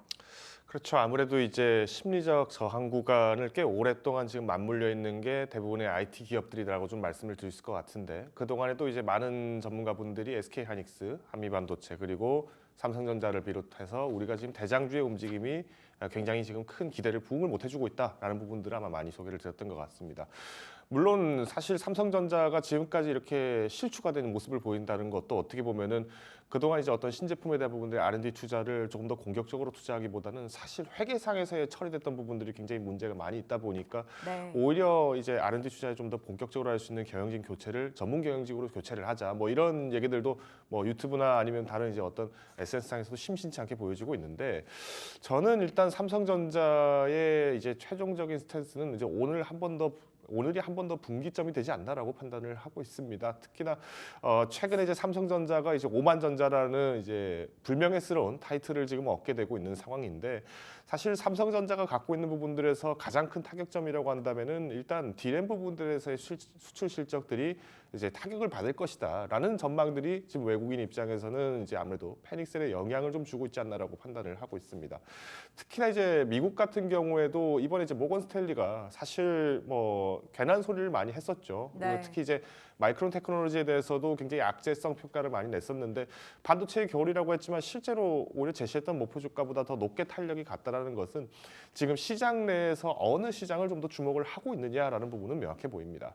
특히 이제 삼성전자와 SK 하이닉스 같은 경우에는 뭐 오버행 이슈도 어느 정도 있었지만 다행스럽게도 지금은 오버행이 어느 정도 좀 많이 완화가 된 모습이에요. 그래서 이번 3분기 실적이 양호하게만 나온다라고 했을 때면은 다시 한번 이제 단기적인 거래 추입은 충분히 가능하다라고 말씀을 드릴 수 있겠지만 여기서 이제 중요한 점은 이제 3분기 이후에 대한 즉 이제 4분기와 내년 전망치에 대한 삼성전자에 대한 어떤 전망이 다소 좀 부진한 현상입니다. 그러다 네. 보니까 일단 HBM 시장에서의 버팀목을 만들어줄 수 있는 것은 미국 시장의 주도로 슈퍼 AI 부분들이 얼마나 선장을 하고 있는가 그리고 여기에 대해서의 어떤 가격에 대한 디메리트가 언급되지 않아야 되는데 앞서서 이제 모건 스탠리 같은 경우에도 사실 뭐 우리나라뿐만 아니라 전 세계적으로 어떤 반도체 기업들에서 좀 공격적인 레포트를 많이 내고 있다는 점에서 봤을 때 우리가 이제 어떤 일부 애널리스트의 의견을 보는 것만으로 가지고 공포심을 가질 필요는 없지만 그만큼 IB들이 어떤 공통적인 방향을 제시하고 있다는 점에서 봤을 때는 어떤 긴축 그리고 이제 소비에 대한 완화 부분들을 한 번 더 체크를 할 필요는 있다라고 말씀을 드리겠습니다. 그럼요, 대표님. 우리가 궁금한 건 지금 삼성전자 살까요? 인 거거든요. 그럼 지금 자리 만약에 오늘 빠진다면 올라간다면 어떠한 대응이 맞을까요? 사실 이제 삼성전자에 대한 뭐 장기 컨센서스를 기대하고 접근하시는 분들이라면 지금도 너무 매력적이겠죠. 다만 이제 향후 이제 12개월 동안의 전망치를 놓고 접근을 한다라고 했을 때는 우리가 이전에 8만 전자를 단기적으로 탈환을 한다라고 접근하시기보다는 네. 이제 축차적인 그러니까 즉 6만 5천 선, 7만 원 선 사이에 대한 부분들에서의 우리가 단계적 상승을 기대를 하기 위해서는 거래량 유입이 굉장히 중요합니다. 근데 문제는 이번에 이제 한국은행 측에서도 이제 금리 인하의 부분들을 이제 계속 언급을 하면서도 꽤 시원하게 금리 인하 한다라는 언급은 또 아니었어요. 그러다 보니까 결국 이제 우리가 주시해야 될 거는 한국 시장에서의 주식 시장, 특히나 이제 이 증권 투자에 대한 부분들에서의 시장의 자체에 대한 메리트가 회복되지 않는다라면은 삼성전자를 하더라도 쉽게 주가를 버티지 못할 네. 것 같습니다. 때문에 일단 삼성전자를 투자하시는 분이라고 한다면은 오늘 장중 매매가 굉장히 의미가 있겠습니다만은 장기적인 매집 관점으로 접근하시는 분들이라고 한다면은 우리가 이제 12개월치의 전망을 놓고 보았을 때 향후 이제 10% 이상의 상승을 기대해 볼 수는 있지 않을까라고 말씀을 드리겠습니다. 알겠습니다. 좀 중장기적인 관점에서는 뭐 매력적인 자리이나 그게 아니라면 일단은 지금 자리에서 플러스 10% 정도 바라보면서 대응하자 말씀 주셨고 SK 하이닉스 너무 좋아요. 메모리마저 삼성을 제친다. 뭐 이렇게 이야기 나오고 있는데 20만 원 갈까요? 일단 SK 하이닉스 같은 경우에는 강점이 굉장히 많죠. 이미 이제 시장 점유 자체를 굉장히 선점 효과를 굉장히 잘 가지고 있고요. 또 여기에 더불어서 최근에는 이제 리눅스, 그러니까 OS 부분에서도 마찬가지로 납품할 수 있는 제품을 계속 이제 만들어내겠다, 네. 도전하겠다는 얘기가 나왔습니다. 우리가 이제 지난 8월인가요? 이때 삼성전자가 레드햇 인증을 한번 받았었죠. 이 레드햇 인증을 받게 되면서 본격적으로 이 CXL 제품에 대한 어떤 기대감들이 굉장히 많이 들쑥들쑥했었는데 이 레드햇 인증을 하는 이 레드햇도 마찬가지로 이 리눅스 OS를 기반으로 해서 우리가 실적을 잡는 기업입니다. 즉 이번 SK 하이닉스의 성과는 무엇이냐? 이만큼 이제 OS 부분까지도 이제 직접적으로 접근을 한다라고 하는 것은 이제 서버향 부분들에서의 실적을 계속 강화하겠다라는 것이고요. 결국 이제 AI 시장에서 가장 실적을 가장 만들 수 있는 특히 이제 미국이 최근에 언급했던 슈퍼 AI를 위한 인프라 투자도 마찬가지로 지금은 데이터 센터를 기반으로 해서 움직여진다라고 보시면 될 것 같습니다. 그런 의미에서 본다라고 하면은 SK 하이닉스가 지금 현재 위치를 공고히 지켜주고 있는 것은 상당히 의미가 깊다라고 좀 말씀드릴 수 있을 것 같고요. 네. 더불어서 이제 지금 미국의 대선으로 인해서 사실 블랙아웃 기간이기 때문에 뭐 특정 후보에 대한 부분들의 언급을 최대한 자제를 하고 있는 모습입니다만은 어떤 후보가 당선이 된다 하더라도 미국의 AI 산업에 대한 주도성을 절대 놓치지 않을 것입니다. 그러면 결국 여기에 대한 어떤 가격적 메리트를 갖고 제품을 납품할 수 있는 이 SK 하이닉스와 간의 어떤 돈독한 동맹은 꾸준히 이어질 것으로 전망을 하고 있습니다. 그럼 대표님 탑픽이 SK 하이닉스였었는데 오늘도 같은 관점이실까요? 아무래도 제가 SK 하이닉스를 계속 강조를 드리다 보니까 좀 지루하다라고 말씀하신 분들도 계십니다. 다행히도 SK 하이닉스가 그래도 주가 회복을 잘 하고 있는데 여전히 반도체의 탑픽은 SK 하이닉스인 것 같습니다. 우리가 이제 엔비디아의 시총 회복을 기점으로 보고 나서 사실 여기에 납품을 하고 있는 마이크론 역시도 굉장히 좋은 탄력세를 나타냈듯이 이번 SK 하이닉스 오늘 이제 3분기 삼성전자 실적 발표 후에 어떤 조정 여파는 좀 일부 나올 수는 있다라고 판단하고 있지만 우리가 아직까지 고개를 내릴 상황은 아니다라고 네. 말씀을 드리고 싶습니다. 그럼 20만 원 볼까요? 우선 20만 원 이후의 돌파가 굉장히 중요합니다. 아까도 말씀드렸던 것처럼 지금은 심리적 저항 구간이 굉장히 깊게 나타나고 있는 현상이기 때문에 목표가는 20만 원 제시를 드리겠습니다. 다만 손절가를 좀 꽤 깊게 드린 원행도 마찬가지입니다. 지금은 변동매가 굉장히 좀 크기 때문에 단기적인 트레이딩 접근에서 하신다라고 하면은 이 16만 원과 20만 원 밴드에서의 부지런한 매매가 필요하다고 판단을 하고 있고요. 네. 오히려 매집 관점으로 가신다라고 하면은 우리가 지금 시점에서 무리한 매도 물량을 내놓을 필요는 없다라고 판단을 하고 있습니다.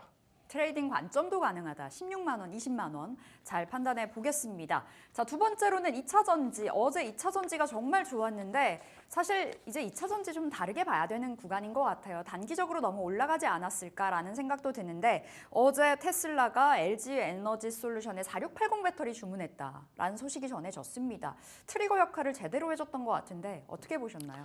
사실 이번에 이제 테슬라의 모습이 이전과 꽤 좀 많이 달라졌죠. 그러니까 특히 이제 올해 초까지만 하더라도 실질적으로 뭐 수익을 잘 내지 못하고 더불어서 이제 자동차 가격을 인하하는 등 굉장히 들쭉날쭉한 정책들을 펼치면서 생존에 좀 급급했던 모습이 굉장히 많이 포착이 됐습니다. 반면에 이번 5월과 6월이 들어서기 시작하면서 본격적으로 중국 시장에 대한 진입을 공격적으로 진행하기 시작했고 이후에 이제 중국 시장에 대한 매출 부분들을 포석을 잡기 시작하면서 실적 컨센서스 회복하게 되는 모습이 나타났죠. 자, 그러면 우리가 이제 이번 사태에 대해서 어떻게 접근을 해야 되냐가 굉장히 중요한데 일단 테슬라라는 기업을 초점으로 볼 것이냐 아니면 전기차 시장에서의 어떤 대외 판도를 볼 것이냐가 굉장히 중요하다. 저는 이 두 가지를 모두 고려를 해야 될 상황이다라고 말씀을 드리고 싶습니다. 먼저 이제 테슬라 같은 경우에는 이번 LG 에너지 솔루션에게 이제 4680 배터리를 주문을 했다라는 것인데 일단 한국의 배터리 같은 경우에도 마찬가지로 화재 문제 뭐 우리가 피해갈 수는 없습니다. 네. 그렇지만 상대적으로 중국의 배터리가 탑재된 것에 비하면은 오히려 화재 건수가 상대적으로 적다라는 부분이 좀 많이 보도가 됐었고요. 그러다 보니까 테슬라 입장에서도 중국 현지 내에서 자동차를 제조를 하고 또 여기에 대해서 실적을 만드는 것은 사실이지만 오히려 자동차 자체에 대한 안정성 부분들과 이제 사후 평가 그리고 여기에 대한 보상, 배상 문제 때문에 오히려 이제 한국산 배터리를 사용할 가능성이 크다라는 기대감도 커지는 것은 뭐 부정할 수 없는 사실이라고 말씀을 드릴 수 있을 것 같습니다. 이제 문제는 이제 여기에서 테슬라라는 기업 자체에 대한 호재만 보고 우리가 어떤 LG 에너지 솔루션에 강한 베팅을 하시기보다는 지금은 전기차 시장 전반적으로 과거 이제 중국에 의존적이었던 전기차 시장이 이제는 다국적 국가들에 대한 부분에서 좀 더 완화적인 모습을 포지션을 취하고 있다라고 말씀을 드릴 것 같은데 사실 이 시간을 비롯해서 우리가 이제 테슬라를 비롯한 그러니까 중국에서 제조됐던 전기차에 대한 개별 관세 관련된 이슈는 굉장히 많이 말씀을 드렸습니다. 다행스럽게도 이 내용에 대한 결정이 10월 30일까지 지연된 것이 아니라 이번에 빨리 진행됐다는 것이 굉장히 의의가 있는데요. 많은 분들이 이런 말씀을 하셨을 겁니다. 그래도 독일 그리고 이탈리아 같은 나라들이 중국과 굉장히 많은 협력을 하고 있고 또 여기에 상당히 많은 사람들이 인구를 차지하고 있는 비중이기 때문에 오히려 이번 투표 결과에서 3분의 2 이상 동의를 받지 못한다라고 하면은 거절될 가능성이 크다. 결국은 발목을 잡는 국가는 독일과 이탈리아 때문에 이번 관세 결정이 상당히 완화적으로 될 것이다 기대하셨던 분들이 좀 많으셨던 것 같아요. 다만 이번 최종 결정이 나왔던 부분을 보시면 아시겠습니다만은 반대표에 여전히 독일과 헝가리가 투표를 했습니다. 그렇지만 이번에 기권표가 굉장히 많았다라고 하는 것이 의미가 깊은데요. 이 기권표 같은 경우에는 투표를 하지 않았다. 그래서 무효표 처리를 하는 것이 아니라 오히려 찬성, 그러니까 즉 거부하지 않았다, 반대가 아니다라는 의미로 해석을 하게 되면서 이번에 공격적인 관세가 적용됐다고 보시면 될 것 같습니다. 그러면 지금 최대 관세 폭이 지금 45%까지 늘어 있는 기업들인데 바로 이 기업이 상하이 자동차 그룹입니다. 특히 유럽 내에서의 가장 침투력이 높았던 기업인 만큼 여기에 대해서 적극적인 관세 정책을 펼치고 있다는 것은 향후 유럽 내에서의 제조업의 부활, 즉 유럽 현지에 나와 있는 2차 전지 기업들 그리고 유럽향 수출을 하고 있는 현대차, 기아와 같은 자동차 기업들의 기회가 다시 돌아오고 있다라고 말씀드릴 수 같습니다. 와, 2차 전지부터 자동차까지 이렇게 광범위하게 좀 이야기 풀어주신 것 같은데 바로 탑픽으로 넘어가 볼게요. 그럼 지금 자리 2차 전지 사야 된다면 어떤 종목을 살까요? 네, LG 에너지 솔루션 같은 경우 이제 기대감이 테슬라 향으로 굉장히 많이 먼저 쏠림 현상이 나오고 있기 때문에 저는 오히려 여기에서 상대적으로 좀 움직임이 좀 덜한 SDI를 좀 추천을 드리고자 합니다. 사실 삼성 SDI 이 시간에도 계속 말씀을 많이 드리긴 했습니다만은 우리가 이제 그동안의 이미지 쇄신이 많이 됐던 2차 전지들 중에서도 그래도 안정적으로 그리고 미미하지만 꾸준히 바닥을 다져가는 모습들이 나오고 있기 때문에 이번 삼성 SDI의 40만 원 탈환 한 번 더 기대해 보셔도 좋을 것 같습니다. 40만 원이요? 네, 목표가 그렇습니다. 40만 원인가요? 네, 그렇습니다. 목표가 40만 원 제시드리도록 하겠습니다. 손절가 어디로 정해볼까요? 손절가도 앞서서 제가 SK 하이닉스와 제시드린 것처럼 동일하게 폭을 좀 길게 잡았습니다. 다만 이제 삼성 SDI 같은 경우에는 그동안의 어떤 주가 훼손 부분들이 좀 상당하다고 판단을 하기 때문에 손절가는 34만 원 제시를 드리도록 하겠습니다. 네, 하단은 34만 원, 상단은 40만 원으로 잡아보면서 대응해 보겠습니다. 오늘장 전략 어떻게 가져갈까요? 결국은 오늘이 D-Day죠. 하지만 우리가 이 D-Day라는 용어도 사실 2차 대전 때 노르망디 상륙 작전을 표시하는 말이기도 한데 우리가 알기에는 이 노르망디 상륙 작전 하루 만에 상륙한 줄 압니다. 실제로는 한 달 가까이 시간이 진부하게 걸렸습니다. 오늘 실적을 발표했다라고 해서 매물이 공격적으로 나온다고 해서 너무 두려워하실 필요는 없을 것 같습니다. 오히려 처음에는 조금 주가의 변동이 있다 하더라도 그 한 달 동안의 변동 매매를 활용하신다면은 오히려 손실폭을 좁힐 수 있는 기회도 있기 때문에 매매의 전략과 그리고 투자의 전략 두 가지를 병행해야 되는 시점이다라고 요약을 드리겠습니다. 알겠습니다. 오늘 삼성전자 실적 발표 그 이후에 주가 향방이 어떻게 될 것인가 참 궁금했었는데 일단은 트레이딩 관점, 매매 관점, 투자 관점 모두 다 유효한 그 시각으로 풀어주셨습니다. 자, 여기서 인사드릴게요. 오늘 주식회사 플래처 김덕호 대표 함께했습니다. 말씀 고맙습니다.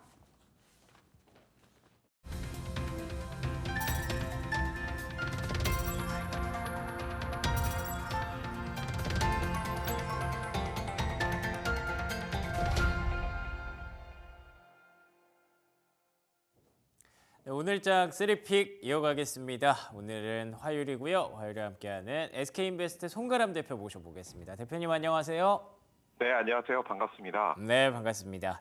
자, 오늘은 아무래도 다들 삼성전자 얘기를 좀 궁금해하실 것 같은데 글쎄요. 어제 같은 경우에 흐름을 보면 삼성전자가 크게 시장에 기여를 하지 못하는 모습도 있었습니다. 그래서 또 다른 종목을 가져오셨을지 어떤 종목으로 대응하면 좋을까요?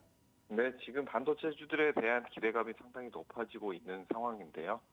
하지만 지금 반도체주들 중장기적으로는 좋은 흐름이 나올 것으로 예상이 되지만 지금 단기로는 좀 더 지켜봐야 되지 않겠느냐라는 의견 먼저 드리도록 하겠고요.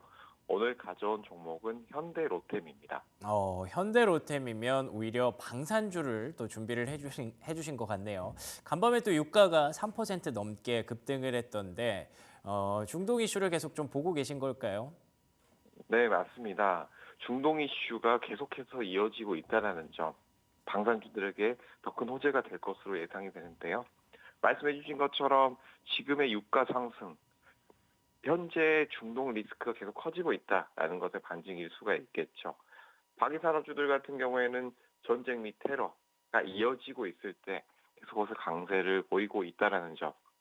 지금의 이 지정학적 리스크의 고조 외에도 지금 국내 방산주들, 폴란드 수출 외에도 다양한 국가에 지금 현재 계속해서 수출이 이어지고 있는 상황이기 때문에 이 점에 있어서 계속해서 지켜볼 만하다라는 점 말씀을 드리겠고 현재 특히 폴란드 같은 경우에는 국내 방산의 수출 물량 계속해서 가파르게 증가해 왔다라는 점, 그리고 이 동유럽 수요가 메워지는 과정에서 살짝 국내 방산 수주 감소에 대한 우려가 존재하긴 하지만 신규 수주에 대한 내용 계속해서 늘어나고 있다는 점 함께 체크해 보시는 것이 좋을 것으로 보이는 상황입니다.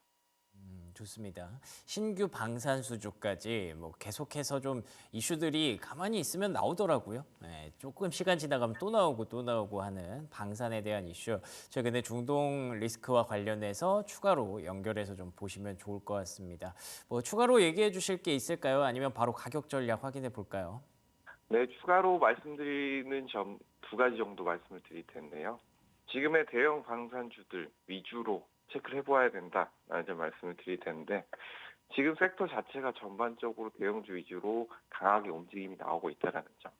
뭐 LIG 넥스원이라든지 현대로템이라든지 이렇게 매출이 잘 나오고 해외에서 수출 이력이 계속해서 나오고 있는 회사들 우리가 체크를 해볼 필요가 있다라는 점 말씀을 드리겠고요. 첫 번째로 수급적인 부분을 말씀드렸는데, 두 번째 같은 경우에는 추가적인 이슈가 계속 나오고 있다라는 점. 이런 수출 계약 같은 경우에도 이라크 국방부와의 청군 계약, 그 외에도 하나로 에어로스페이스 그리고 하나 시스템이 동반 향유가 가능한 상황. 여기에서 국내 방산주들이 동반적으로 계속해서 성장이 나올 수 있는 상황이다라고 보시면 좋을 것으로 보이고요. 최근 이슈 중에 가장 큰 이슈죠. 바로 이스라엘, 이란, 미사일 공격에 재보복하겠다라는 방침이 나온 상황입니다. 그래서 현재 상황 같은 경우에는 이스라엘이 추가적으로 공격을 하게 된다라고 했을 때 석유 생산 시설, 핵 시설까지도 고려를 하고 있는 상황이기 때문에 긴장이 조금 더 고려될 상황이 나올 가능성이 굉장히 높다라는 점도 말씀드리도록 하겠습니다. 알겠습니다. 확실히 좀 불안하고 불확실할 땐 대형주가 최고일 수 있죠. 현대로템 그럼 가격 전략으로 마무리해 볼까요? 네, 가격 전략 말씀드리겠습니다. 말씀드렸던 것처럼 대형주 위주로 체크를 해보시는 것이 좋겠고요. 매수가는 6만 원, 목표가는 7만 2천 원, 손절가 5만 5천 원 제시해 드리도록 하겠습니다. 좋습니다. 어제도 또 급등을 했었기 때문에 매수가 자체가 6만 원으로 살짝 좀 내려왔을 때 접근하는 전략이었고요. 목표가는 7만 2천 원, 손절가는 5만 5천 원 정리하겠습니다. 송가람 대표와 함께했습니다. 대표님 고맙습니다. 네, 감사합니다. 네, 앵커의 픽으로 이어가 보도록 하겠습니다. 앵커의 픽 오늘은 아무래도 삼성전자가 또 시장의 이슈의 중심에 설 수밖에 없을 것 같아서 반도체 쪽에서 골라봤습니다. 저의 탑픽은 SK 하이닉스입니다. 네. 앞서서 저희 이제 프리미엄 미국 주식에서도 여러 가지 얘기를 나눴습니다만 삼성전자의 실적이 나온다고 해서 지금의 어떤 바이 SK 하이닉스, 셀 삼성전자의 구도를 쉽게 무너뜨리기는 어려울 것 같습니다. 그래서 SK 하이닉스를 좀 뽑아봤고요. 그런데다가 또 간밤에 엔비디아와 슈퍼마이크로 컴퓨터의 주가가 급등했던 것 아마 제 생각에는 좀 무시할 수 없는 부분이지 않을까라고 보고 있습니다. AI 섹터가 이제 연말 랠리를 또 주도할 수도 있겠다는 흐름이 최근에 조금씩 관측이 되고 있어서 아직까지 섣불리 판단하기는 좀 어렵습니다만 그래도 10월 초부터 조금씩 달려나가는 모습들이 어제도 또 SK하이닉스 급등했기 때문에 추가 상승 랠리 좀 기대해 보도록 하겠습니다. 다만 이제 삼성전자 실적이 나온 이후에 혹시라도 외국인의 수급이 삼성전자에 대한 어떤 저가 매수로 이동할 수도 있기 때문에 그 부분은 잘 참고해서 대응하시기 바라겠습니다. 자, 그러면 AI 픽 한번 확인해 볼까요? 오늘 같은 날에는 과연 AI가 어떤 종목을 추천해 줄지 굉장히 궁금하네요. 간밤에 뉴욕 증시가 금리와 유가의 급등으로 인해서 하락했어. 그렇지만 엔비디아는 상승세를 보였고 오늘 삼성전자의 잠정 실적이 예고돼 있는데 이럴 때 코스피에서는 어떤 종목으로 대응하면 좋을지 한 종목만 추천해줘. 이런 상황에서는 삼성전자의 협력사나 부품 공급업체 중 하나를 고려해 볼 수 있어요. 특히 반도체 장비를 공급하는 기업들은 삼성전자의 실적이 좋을 때 수혜를 받는 경우가 많죠. 예를 들면 고영, 한미반도체 같은 기업이 유망할 수 있어요. 오, 좋습니다. 고영 한미반도체가 나왔네요. 삼성전자의 다만 그 단서는 좀 있었습니다. 삼성전자의 실적이 좋을 때 수혜를 받는 경우가 많다고 하니까 오늘 삼성전자 실적 보시고 관련된 종목들 열심히 또 한번 서칭해 보시기 바랍니다. 그중에서 AI픽은 고영과 한미반도체였네요. 자, 오늘 3픽 현대로템, SK하이닉스, 한미반도체 이렇게 정리하겠습니다. 조성우의 투자의 맛으로 이어갑니다.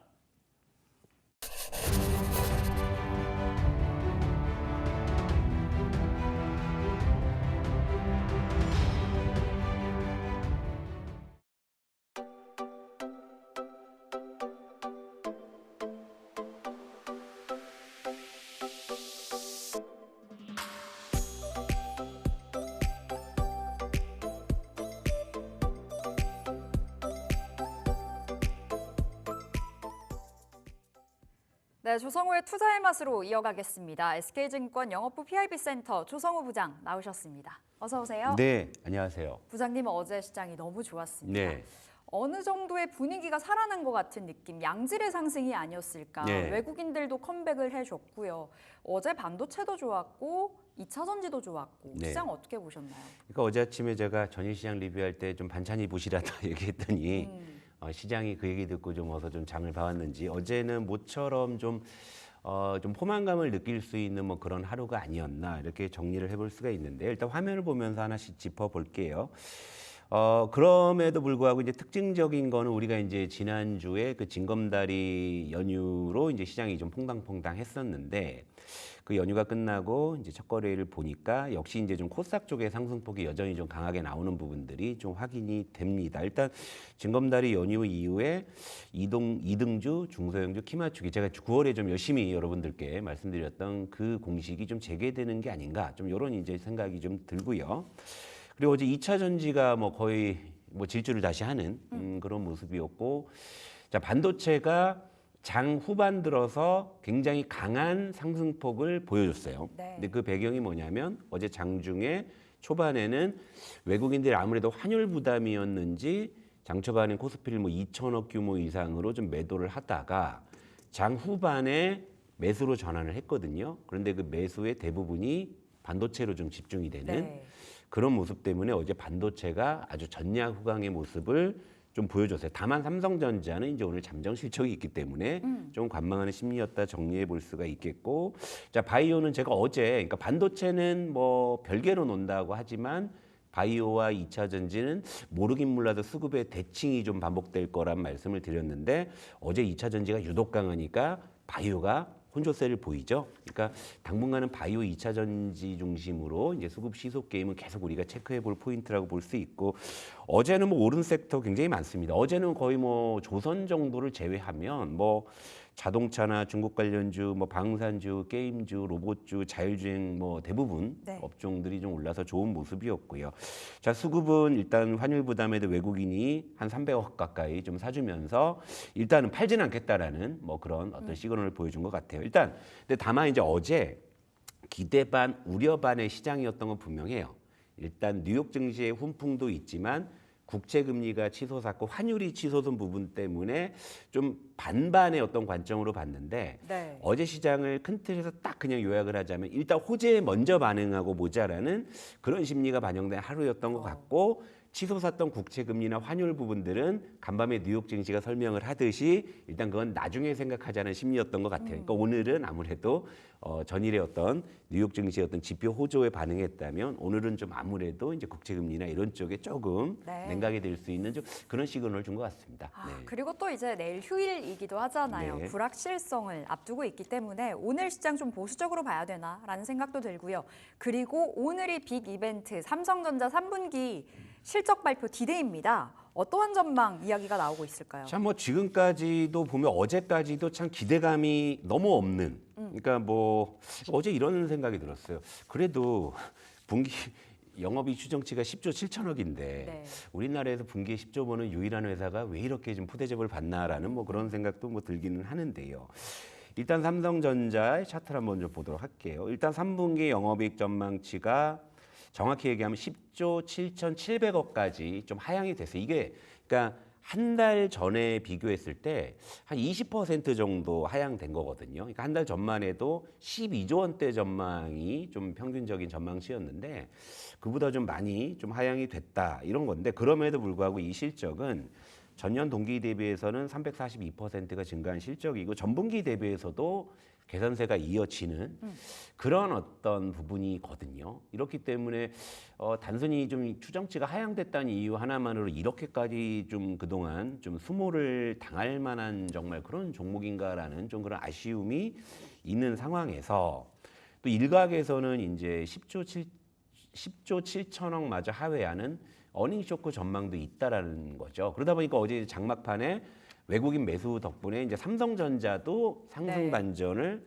하기는 했습니다만 그 강도가 SK 하이닉스에 비해서 현저히 약했다는 것은 결국에 이제 오늘 실적 뚜껑이 열려봐야 그 다음에 이제 육만전자를 사수하느냐 아니면은 내려가느냐 이런 부분들이 좀 결정될 수 있는 어떻게 보면 운명의 날이 아닌가 뭐 이렇게 좀 생각해 볼 수가 있겠네요. 그러니까 네. 실적 뚜껑 열고 봐야 된다 말씀 주셨는데 네. 그 이후에 주가가 올라가느냐 내려가느냐일 거잖아요. 네. 그럼 그 시나리오별로 대응을 어떻게 해야 될까요? 일단 이렇게 한번 보시자고요. 화면에 제가 일단 오늘 기준으로의 삼성전자의 전략입니다. 중장기적으로는 저는 뭐 이 6만 원대 가격은 너무 좋다라고 너무 좋다. 생각하기 때문에 나는 그런 거에 신경 안 쓰고 가격이 좀 사겠다 하시는 분들은 뭐 언제 사시더라도 상관없습니다만은 오늘 그래도 실적 발표 이후에 뭔가 이제 무게추가 한쪽으로 좀 쏠릴 가능성이 있기 때문에 네. 그 두 가지 시나리오를 제가 좀 일단 가지고 왔어요.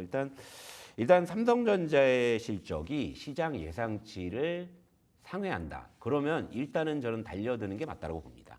왜냐하면 우려를 불식시키는 그런 것이라고 생각을 하기 때문에 그리고 삼성전자 같은 경우에는 보통 실적 발표 전에 주가가 오르면 실적 발표 이후에 좀 빠지는 경향이 있는데 오히려 실적 발표 전에 주가가 이렇게 좀 조정을 받게 되면 실적 발표 이후에 좀 반등하는 또 그런 또 패턴들이 있거든요.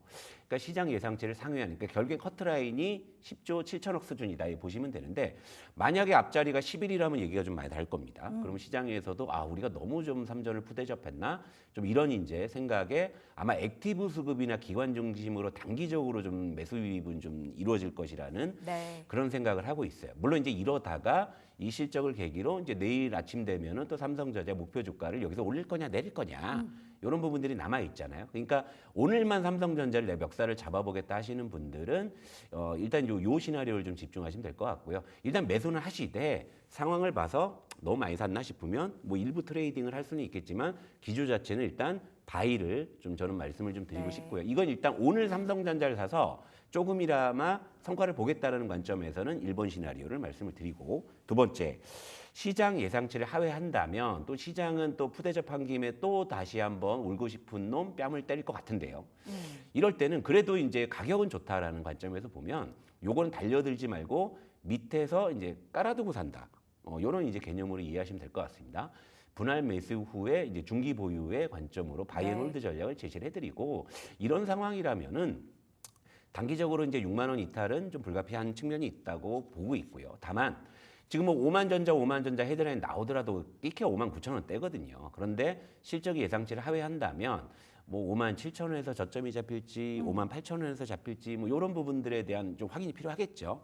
이런 부분 때문에 섣불리 접근하시기보다는 이럴 때 이제 분할 매수로 이제 진입을 하시면서 이제 다음을 기약하는 네. 이런 식의 좀 전략을 제시해드리고 싶은데, 근데 중요한 건 삼성전자의 실적은 그 종목의 실적이기 때문에 이 실적 여부는 액티브에 뭔가 이제 자극을 줄 수 있는 이슈겠지만 또 반대로 본다면 삼성전자는 우리 시장을 대표하는 주식이기 때문에 또 이것도 패시브 수급의 어떤 관점에서도 우리가 바라볼 필요가 있는데 만약에 이제 시장 예상치를 하회한다 하더라도 액티브 수급이 뭐 단기적으로 매도를 할 수 있겠습니다만은 중장기적으로 본다고 했을 때는 결국엔 환율 여건에 따른 외국인의 어떤 수급 이것이 이제 패시브의 어떤 매수로 연결이 된다면 그 순간이 일단 좀 단기 바닥이 확인되는 네. 그런 어떤 관점으로 이해할 수가 있거든요. 그러니까 1번 시나리오든 2번 시나리오든 저는 이 가격대에서는 매수가 유효하다고 봅니다만 보다 단기적인 어떤 좀 성과를 원하시는 분들은 1번 시나리오를 중심으로 보시면 네. 될 것 같고 그게 아니라 빠지면 더 사지 뭐 하시는 좀 느긋한 시각이라면 2번 시나리오 쪽에 초점을 맞추면서 보시면 될 것 같고요.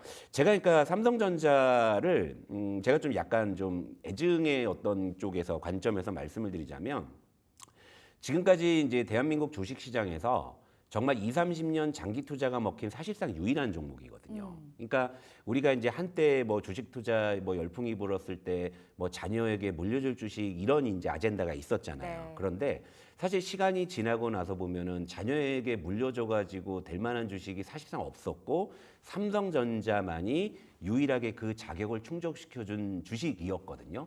그런데 만약에 삼성전자마저도 자녀에게 물려줄 주식의 자격을 상실한다면 그러면 공식적으로 대한민국 이게 서글픈 얘기일 거예요. K 주식에서 자녀에게 물려줄 주식은 이제 사실상 없다라고 볼 수 있는 그 아젠다를 폐기해야 되는 어떻게 네. 보면 사실 상당히 좀 상징적인 주식이기도 하기 때문에 제가 삼성전자에는 남다른 애착을 갖고 있는 거기도 합니다. 일단 삼성전자의 어떤 오늘 잠정 실적 발표 이후에 대응 시나리오는 제가 제시를 해드렸기 때문에 네. 그 부분을 참고하시면 많은 도움이 되지 않을까 생각합니다. 네. 결국에는 삼성전자 큰 틀에서는 바이 매수 네. 관점으로 말씀을 주신 거고요. 실적이 잘 나오면 트레이딩 관점도 가능하지만 그게 아니라면 좀 넉넉하게 품고 가는 투자의 관점으로 괜찮다라고 시나리오별로 짜주셨고요. 어제 반도체 강했고 2차 전지 네. 너무 좋았잖아요. 2차 전지가 10월에도 질주를 합니다. 이제 테슬라발 훈풍에 네. 이제 힘을 입어서 가고 있는데 계속 갈까요? 그러니까 최근에 근데 이제 저는 이제 2차 전지 바닥에서부터 이제 말씀드린 맞아요. 사람이기 때문에 저는 뭐 이런 동향을 보면은 이거 좀 과한데 싶은 구간이 있는데 지금 좀 그런 느낌이 들어요. 지금 약간 단기적인 매운맛. 예, 그러니까 뭐냐면 약간 이거 열폭주 같은 느낌. 그러니까 뭐 사실은 이제 2차 전지가 최근에 호재가 계속 쌓이고 있는 네. 상황이기는 한데 일단 점검을 하면서 하나씩 풀어드릴게요. 그렇다고 뭐 2차 전지가 이제 지금부터 제가 관점을 바꿀 건 아니지만 최근의 기세는 좀 너무 좀 기세가 너무 세기 때문에 자 LG 에너지 솔루션이 어제 다시금 이제 상승을 재개했는데 장중에 5% 급등이 나왔어요. 뭐 아시다시피 4680을 이제 연말에 양산하겠다 이 소식이죠. 테슬라 덕이죠. 그러니까 최근에 2차 전지 관련한 어떤 흐름들이 그 이슈의 중심에 테슬라가 분명히 좀 자리 잡고 있는 부분이고 네. 좀 테슬라의 좀 이제 그 밀접도가 높은 종목들의 탄력이 좀 더 강하게 나오고 있는 부분인데 LNF도 대표적으로 테슬라 향으로 분류되는 종목이죠. LNF 같은 경우에도 장중에 11% 올랐는데 자 테슬라의 로보택시 출시 기대감에 연말에 4680 배터리 출시 기대감까지 겹치면서 2차 전지가 이제 전체적으로 강했지만 테슬라 밀접도가 높은 쪽은 조금 더 강한 모습이었고 여기에 또 이제 기름을 부어주는 이슈가 뭐였냐면 자 미국이 이제 중국 때리기 되게 열심인데 네. 이제 유럽에서 EU에서도 중국 전기차의 최고 45%의 고율 관세를 부과하겠다. 이런 부분에 대한 이제 반사 이익 기대감이 2차 전지 이제 전체적인 탄력을 강화시킨 것이고요. 요건 약간 이제 가십거리로 좀 해석할 수 있는 여지도 있지만 지금 다시금 이제 미국 대선이 임박한 상황에서 양 후보가 지금 지지율 격차가 박빙으로 다시 붙고 있는 양상인데 지금 일론 머스크가 지금 트럼프 지지 연설을 다니고 있잖아요. 네. 그러니까 이러다 보니까 이거를 이제 다르게 생각을 하면 그동안에는 2차 전지가 이제 트럼프가 당선되면 피해주로 분류돼서 한번 얻어맞은 적도 있었잖아요. 7월 달에 또 그랬고. 예. 그런데 이러면 또 얘기가 달라진다. 이제는 아니죠. 그렇죠. 이러면 또 이제 트럼프 수혜주로 갈 수도 있는 계산이기 때문에 야 일단 장작이 있으면 넣고 태워봐. 네. 태워보고 야 밥이 있으면 볶아보자. 다 그럴싸해지는 거예요. 그러니까 이런 이제 상황이기 때문에 2차 전지가 예상보다 굉장히 강한 모습이기는 해요. 그러니까 오히려 너무 좀 기세가 거센데 네. 그러니까 열폭주 수준의 지금 주가 흐름을 그렇죠. 보이고 있기 때문에 그러나 중요한 건 역시 3분기 실적이 관건일 수밖에 없다. 이렇게 좀 말씀을 좀 드리고 싶네요. 네. 실적이 나와봐야 좀 2차 전지 어떤 그 방향으로 갈지가 좀 정해질 것 같은데 그렇다면 실적 기대치가 높지는 않잖아요. 네. 이 부분에 포인트 맞춰본다면 어떤 대응이 맞아요? 그러니까 제가 이달 초에 2차 전지 한번 말씀을 드렸을 때도 실적에 대한 부분에 대해서 기대감이 크지 않다고 맞아요. 말씀을 드렸는데 그 뒤로 이제 일주일이 지났습니다. 일주일이 지나가지고 제가 이제 다시금 2차 전지 주요 종목들의 실적 추정치 변화 여부를 좀 제가 체크를 해보니까 좀 변화가 있어서 표를 보여드릴게요. 자 결론부터 말씀드리면은 9월 말 대비 지금 현재도 하향 조정이 되고 있어요. LG 에너지 솔루션도 지금 현재 이제 이익 추정치가 뭐 4,300억 정도 나오지만 이게 9월 말 대비해가지고도 약 10% 정도 이익 추정치가 하향된 상황이고요. 삼성 SDI도 지난달 말 대비해서 추정치가 2% 정도 하향 조정돼 있는 상황이고 그리고 포스코 퓨처엔 같은 경우에도 9월 말 대비해서 5% 정도 하향 조정이 되고 있거든요. 이달 말이면 이제 이들 종목들 실적이 다 나올 텐데 네. 지금 현재 지금 실적 발표가 이제 가까워질수록 이익 추정치는 하향되고 있는데 주가는 오히려 지금 계속 이제 상승을 하고 있는 상황이기 때문에 단기적으로는 뭔가 지금 괴리가 발생하고 있는 구간인 것만큼은 분명하거든요. 그러니까 예를 들면 이제 그 지난 여름에 아예 바닥에서 느긋하게 잡으신 분들은 이거 그냥 신경 안 쓰셔도 됩니다. 그냥 이러다가 또 이제 뭐 갈 수도 있겠지만 이제 여기서 이제 고민거리를 안겨주는 쪽은 뭐냐면 자, 이제 지금이라도 2차 전지 쪽에 이제 뭔가 좀 이제 기회를 엿보시는 분들의 이제 고민이 좀 커질 수밖에 없는 부분이거든요. 그러니까 네. 이익 추정치가 하향되고 있는 상황에서 주가는 계속적으로 좀 질주하는 부분들은 물론 저는 2차 전지를 바닥에서 말씀드린 사람이기 때문에 이유와 뭐가 돼도 오르면 좋은데 지금 구간에서는 조금은 일단은 중립적으로 봐야 될 것 같아요. 단기적으로. 너무 단기적으로 올랐기 너무 때문에. 열폭주 수준으로 올랐기 때문에 그래서 지금은 신규 진입하시는 분들은 일단은 좀 실적을 확인하시고 나서 접근하시는 그런 전략. 그리고 실적이 예상치보다 상회한다면 제가 그때도 말씀드렸지만 그때는 비로소 이제 바야흐로 중소형 2차 전지 시대가 열릴 수도 있기 때문에 전 기회는 충분히 있다고 보거든요. 하지만 단기의 급등은 특히 2등주 쪽이 2차 전지 유독 강하거든요. 이런 쪽은 좀 단기적으로 좀 가격 부담이 좀 있는 상황이라고 볼 수 있고 그렇기 때문에 신규 진입을 하시는 분들은 실적을 좀 보실 필요가 있고 그리고 보유자분들은 그냥 편안하게 네. 들고 가시면 되는데 그럼에도 불구하고 지금 상황에서 그래도 2차 전지 하나는 내가 좀 새로 들어가고 싶다고 하시는 분들은 찾아보니까 삼성 SDI가 그래도 최근에 2차 전지가 질주할 때 혼자 조금 조정받은 부분이 있으니까 네. 상대적으로 이 삼성 SDI가 지금 현재로서는 가격이 굉장히 좋아 보이니까 신규 진입하시는 분들은 이 종목 중심으로만 조금 관심이 필요하지 않나. 그리고 나머지는 실적을 좀 보고 접근하자. 이렇게 정신해 드리겠습니다. 단기적으로 너무 올랐습니다. 우리 투자의 맛 시간에 매수 기회로 말씀드렸을 때 사셨다면 아마 최고가 기준으로 봤을 때 30% 정도는 기본적으로, 수익을 예. 보고 계실 거거든요. 이제 보유자들의 영역에서 좀 봐야 된다 말씀 주셨고 우리 순한 맛 다른 섹터에서 또 찾아드리도록 하겠습니다. 게임도 하반기에 봐야 된다 네. 말해 주셨잖아요. 네. 근데 어제 날아갔습니다. 시프트업이 장중에 16% 급등, NC소프트 7% 급등 마감했는데 네. 지금 자리 그럼 단기 매운맛인가요? 그날이 오고 있네요. 제가 이제 게임주는 정말 진짜 지금 시점에서 그냥 속된 말로 처박아두고 볼일 볼 수 맞아요. 있는 이 섹터로 말씀을 드렸는데 이제는 좀 계속 봐야 되는 시점이 된 것 같습니다. 어제 화면 볼게요. 어제 시프트업이 장중에 무려 16%가 급등을 했고 NC소프트가 어제 장중에 9% 상승을 했죠. NC소프트 완전히 추세 지금 이제 세웠습니다. 추세 돌렸나요? 예, 이제는 순한 맛 아니에요. 이제 간이 좀 들어가고 있습니다. 이제는 좀 양념이 좀 처지는 구간이고 시프트업 같은 경우에도 어제 급등을 통해서 공모가 6만 원을 상회했는데 상승 배경에는 목표 주가 9만 5천 원짜리 리포트가 등장을 했고 그리고 어제 장외 공시에 국민연금이 3대 주주로 등극을 했습니다. 네. 지분을 신규로 6% 취득을 했기 때문에 이런 부분에 대한 어떤 그런 수급적인 효과도 있는데요. 일단은 기본적으로 지금 게임주가 가격이 그동안 너무 좋았다는 거죠. 제가 하반기에 좀 테마주로 좀 유력하게 거론하는 거 게임주, 로봇주 대표적으로 거론해드리고 있는데 어제 로봇주도 괜찮았지만 게임주가 유독 강했던 것들 그리고 메이저 수급들이 지금 이쪽으로 유입되고 그러니까 시프트업 같은 경우에는 국민연금이 3대 주주 등극을 했죠. NC소프트는 자, 왜 얘가 밸류업 지수에 포함되어 있는지는 이제 지나간 이슈인 거고요. 지금은 포함이 됐기 때문에 그에 따른 수급의 변화가 있을 거란 말씀을 드렸잖아요.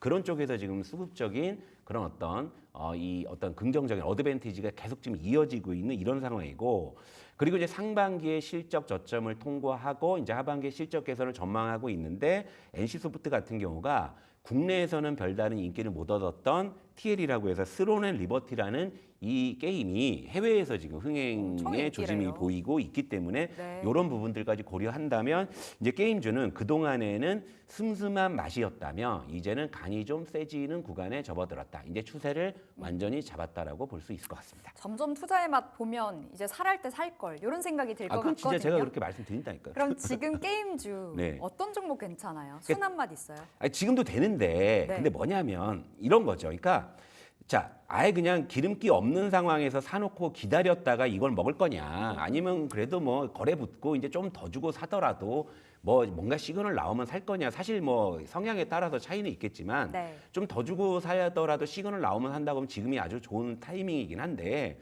그럼에도 불구하고 저는 항상 이제 슴슴한 맛을 좋아하니까 화면 한번 보시면 자, 제가 이제 게임주 중에서는 가장 제가 최선호주 두 개로 NC소프트와 넷마블 계속 말씀을 드렸는데 지금 이제 NC 소프트가 이제 최근에 이제 튀어 나가고 있는 상황이잖아요. 물론 이게 이제 추세를 잡는 이제 강력한 시그널일 수 있겠죠. 그렇지만 이제 중요한 것은 넷마블이 아직 출발을 안 하고 있잖아요. 그럼 지금 시점에서는 넷마블이죠. 그죠? 네. 예전에 둘 다 슴슴할 때는 둘 중에 아무거나 괜찮지만 지금 상황에서 NC 소프트가 먼저 추세를 잡았으니까 현재 구간에선 넷마블이 가격적으로 더 좋다. 네. 이렇게 좀 정리해 드리도록 하겠습니다. 현 시점 순한 맛은 넷마블로 말씀 주셨습니다. 자, 이제 오늘이 삼성전자 발표 D-Day 네. 전략 어떻게 잡을까요, 시장이요? 이제 삼성전자에 대한 전략을 아까 말씀드렸고 이제 간밤에 뉴욕 증시가 역시 이제 좀 찜찜했던 부분들을 지각 반영을 했기 때문에 네.